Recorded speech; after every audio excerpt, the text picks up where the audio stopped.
Selamat pagi Ibu, Bapak, Saudari, dan Saudara yang terkasih.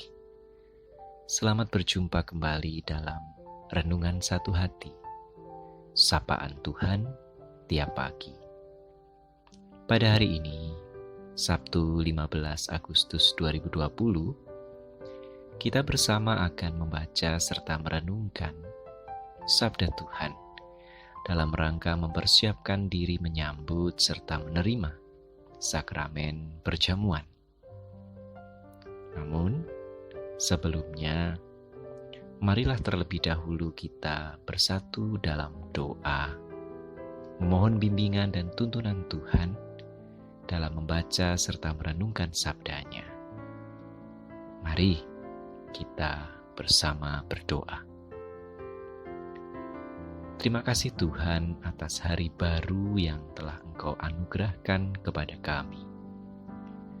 Terima kasih juga untuk kesempatan indah yang Engkau berikan kepada kami untuk mengawali hari ini dengan membaca, mendengar, serta merenungkan sabda-Mu. Sabda-Mu yang kami harap dapat menjadi suar bagi kami dalam menjalani kehidupan kami sebagai pengikut Kristus. Sabda-Mu yang secara khusus kami harap akan mempersiapkan diri kami dalam menyambut serta menerima sakramen perjamuan pada ibadah esok hari. Tolonglah kami ya Tuhan, agar kami di dalam segala kelemahan dan keterbatasan kami mampu memahami serta menghayati kebenaran sabda-Mu, menyimpannya dalam hati dan pikiran kami, serta memelihara dan mewujud nyatakannya di dalam keseharian hidup kami. Dalam nama Bapa, Putra, dan Roh Kudus, kami memohon. Amin. Sabda Tuhan yang akan kita renungkan bersama pada kesempatan ini terambil dari surat Paulus kepada jemaat di Roma, pasal 8, ayat 31 sampai dengan 39. Marilah kita mendengarkan secara saksama pembacaan sabda Tuhan ini yang akan dilayankan oleh Bernadetta Munif Arroyo, atau yang lebih sering disapa sebagai Dek Bubun, salah satu praremaja GKJ Condong Catur dari wilayah 3. Nah, silakan Dek Bubun untuk membacakan sabda Tuhan.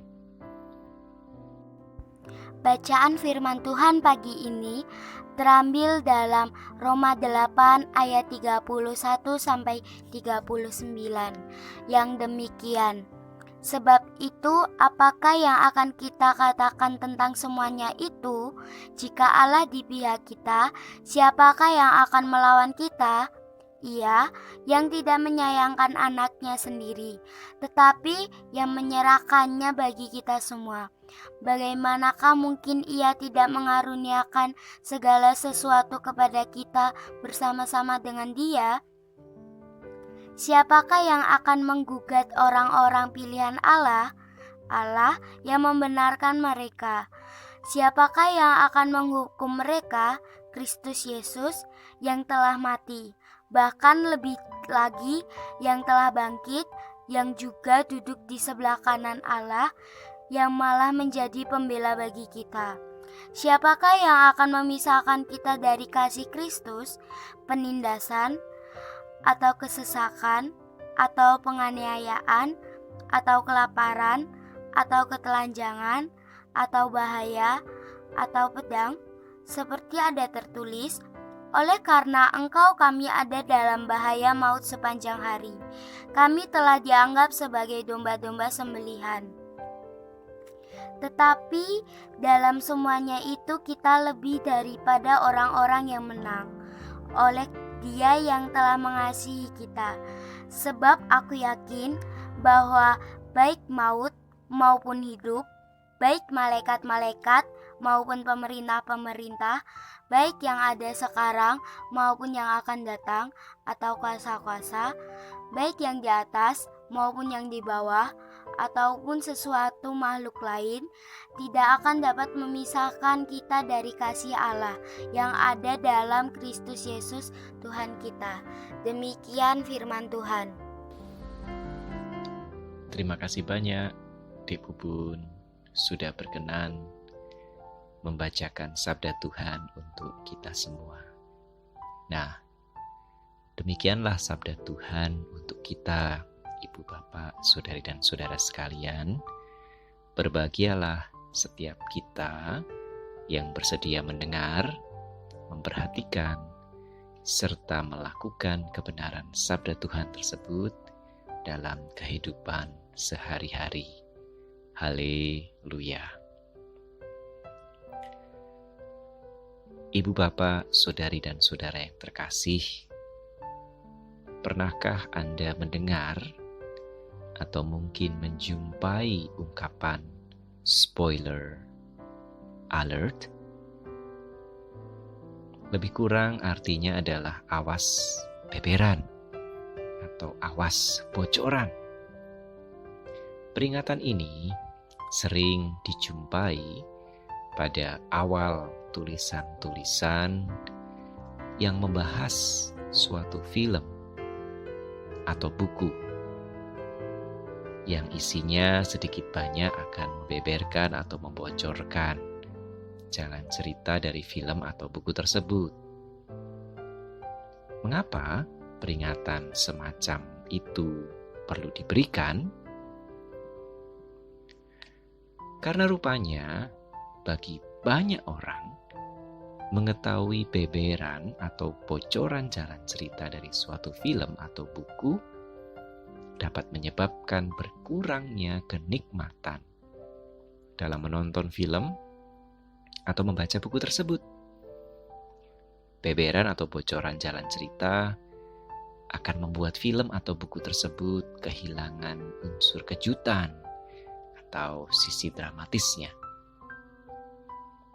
Kendati demikian, anehnya banyak orang Kristen justru cenderung menyukai spoiler atau beberan atau bocoran ketika mereka membaca maupun mendengarkan kesaksian mengenai karya penyelamatan Kristus.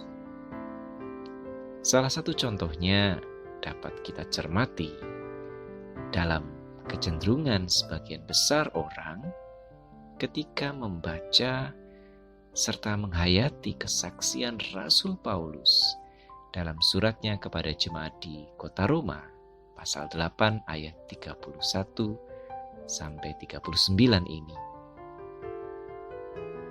Banyak orang akan cenderung memusatkan perhatiannya pada kata-kata indah Rasul Paulus di ayat 37 sampai 39.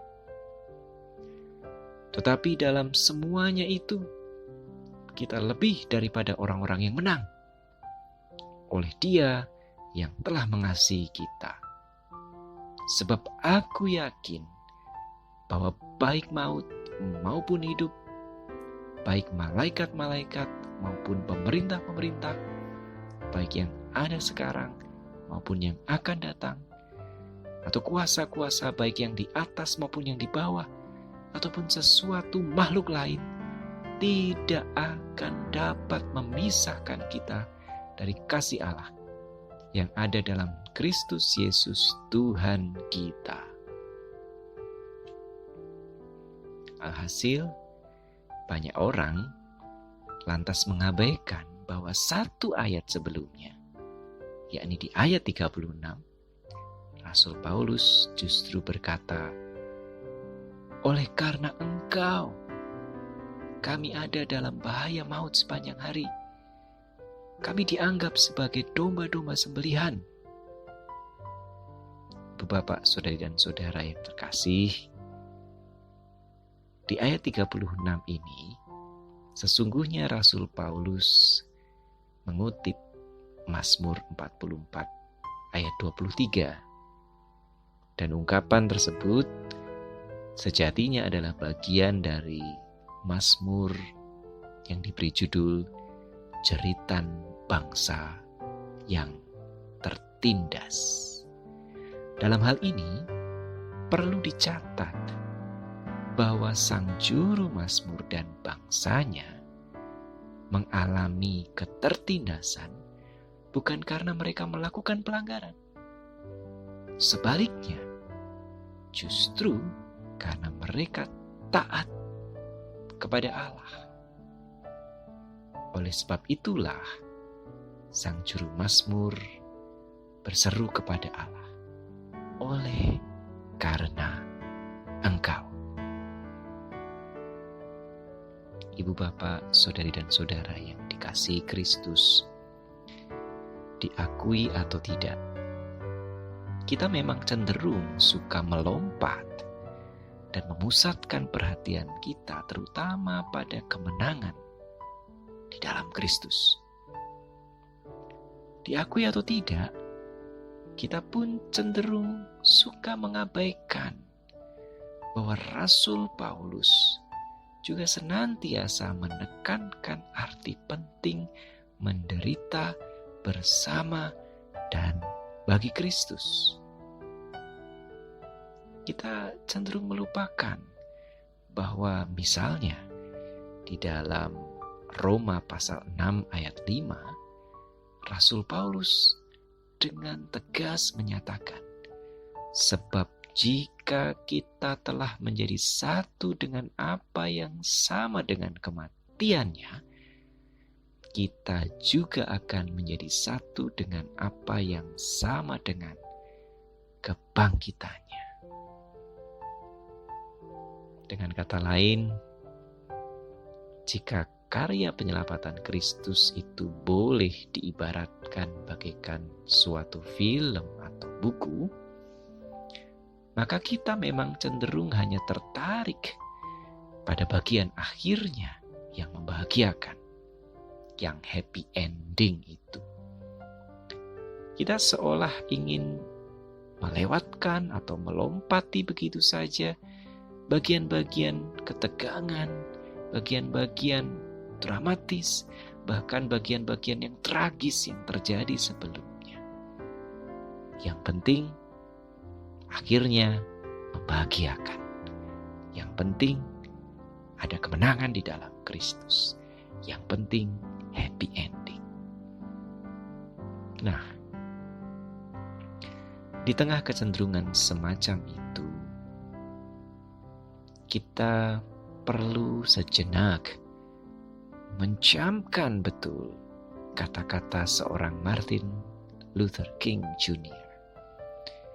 yang ia sampaikan dalam sebuah pidato di hadapan para peserta Southern Christian Leadership Conference pada tahun 1967.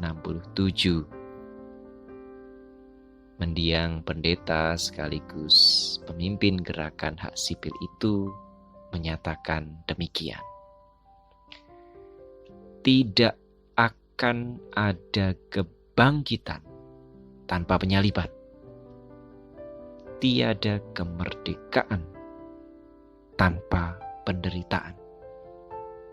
Kita harus terlebih dahulu memikul salib sebelum mengenakan mahkota. Untuk menjadi pengikut Kristus, seseorang harus bersedia memikul salibnya. Dengan segenap kesulitan serta pergumulannya, serta membawanya sampai salib itu meninggalkan jejasnya pada diri kita. Karena penebusan yang begitu indah itu hanya terjadi melalui penderitaan bersama dan di dalam Kristus. Ibu, bapak, saudari dan saudara yang dikasihi Kristus, esok Minggu 16 Agustus 2020, sebagaimana yang kita ketahui bersama, kita akan menerima sakramen perjamuan. Kita pun tahu bahwa gereja-gereja Kristen Jawa menghayati sakramen perjamuan sebagai sarana pemeliharaan iman dengan roti dan anggur atau makanan dan minuman yang sepadan dengannya sebagai unsur dasarnya. Dan roti serta anggur itu atau makanan dan minuman yang sepadan itu melambangkan tubuh serta darah Kristus yang menunjukkan kepada antara lain keyakinan bahwa penyaliban dan kematian Kristus adalah dasar penyelamatan bagi manusia.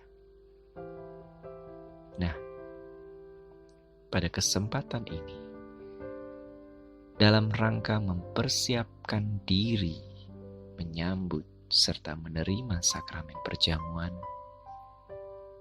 marilah kita belajar untuk menghayati bahwa menerima dan memakan roti sejatinya adalah juga ungkapan kesediaan kita untuk memberikan tubuh kita dipecah-pecah bagi, bersama, dan di dalam Kristus.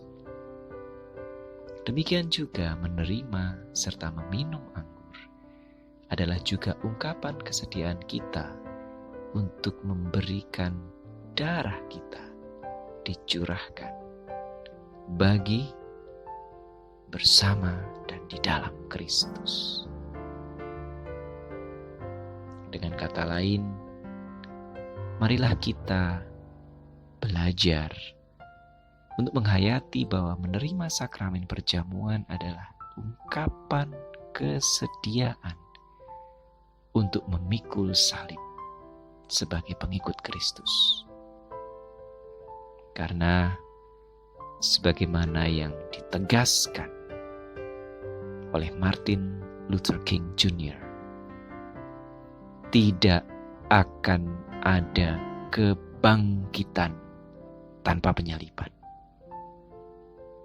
Tiada kemerdekaan tanpa penderitaan. Amin. Kini marilah kita kembali bersatu di dalam doa. Tuhan, ketika mendengar sabda-Mu bahwa oleh karena kasih Kristus, kami menjadi lebih dari pemenang, tentu saja hati kami diliputi oleh sukacita. Pun ketika mendengar bahwa tidak akan ada yang dapat memisahkan kami dari kasih Allah yang ada dalam Kristus Yesus, tentu saja perasaan kami semarak oleh kebahagiaan. Namun ampunilah kami ya Tuhan, karena sukacita serta kebahagiaan itu kerap kali justru membuat kami lupa bahwa tidak akan ada kebangkitan tanpa penyaliban, tiada kemerdekaan tanpa penderitaan, tiada sukacita dan kebahagiaan sejati di dalam Kristus tanpa kesediaan untuk juga menderita demi mengikut Kristus. Oleh sebab itu, Tuhan, tolonglah kami untuk bisa menyambut serta menerima sakramen perjamuan sebagai ungkapan kesediaan kami sebagai pengikut-pengikut Kristus untuk memikul salib bersama dan di dalam Kristus. Mampukanlah kami juga untuk senantiasa mengingat bahwa jika kami telah menjadi satu dengan apa yang sama dengan kematian Kristus, kami juga akan menjadi satu dengan apa yang sama dengan kebangkitannya. Demikianlah doa kami, ya Tuhan, Dalam nama Bapa, Putra, dan Roh Kudus, kami memohon. Amin. Nah, selamat melanjutkan aktivitas Ibu Bapak, Saudari, Saudara sekalian. Selamat mempersiapkan diri menyambut serta menerima sakramen perjamuan. Kiranya damai sejahtera Allah yang melampaui segala akal senantiasa memelihara hati dan pikiran kita di dalam Kristus Yesus.